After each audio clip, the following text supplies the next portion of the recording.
So today we'll discuss briefly about variables. Okay. So starting with the variable. What is variable? Okay. The simple thing we can say about this, anything which can vary. Okay. That's called a variable. For example, time, any like your memory, attention, your heartbeat, pulse, anything can be a variable. Okay. So which varies, that's called a variable. Different types. It's of three types. First, independent. Second, dependent. Third, confounding. Okay. Starting with independent variable. So this variable is controlled by researcher. Okay. If we are doing any research, we will control this variable and it's related to the cause. Okay. This is the causal factor in our research. For example, we can say the duration of yoga intervention or the frequency of yoga intervention, which we control as a researcher. Okay, this come under independent variable. Next, talking about dependent, it's depend on the above variable which is independent. Okay, and it's related to the effect. For example, we are checking the effect of pranayama on memory. Okay, we are giving pranayama, so the changes are coming in memory. The memory is dependent on what type of intervention we are giving. If we are giving pranayama, so memory is dependent on pranayama. Okay, this memory is a dependent variable.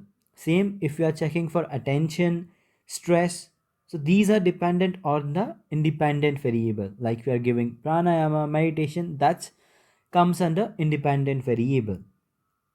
And dependent variable is the effect. Okay, what effect? The variable which showing the effect. Okay, that's called dependent variable.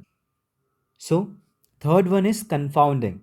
Okay, confounding is simply a variable which influences the dependent variable. We do not need this variable. Okay, we are not interested in this thing.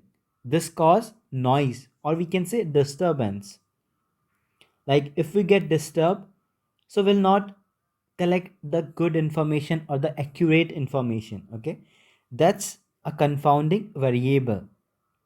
For example, we are checking for a memory. Okay, we are checking the effect of pranayama on the memory.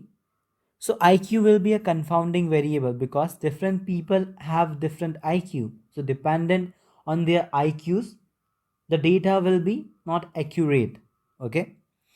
And also, if you are checking the pranayama effect on memory, then the age difference, like a children and a middle-aged adult or an old, both having a different age, they give data or the information result in a different way. That's called a confounding variable. Okay, I'll merge all the three in one single example. For example, I'm checking effect of music, or let's take om chanting. Okay, om chanting on heart rate. Okay, okay, effect of om chanting on heart rate. So this will be our independent variable. Heart rate will be dependent variable. And maybe if there is any noises, okay, like some music is playing on, some other people are chanting different things, so those noises will be confounding. We do not need them, confounding, so we should remove them, avoid them, control them. Okay, so this a short on the variables: dependent, independent, and confounding. We just only focus on dependent and independent variable, and we avoid confounding. Okay, we try to control it. Okay, all the disturbing factors. So this is a short brief on variables.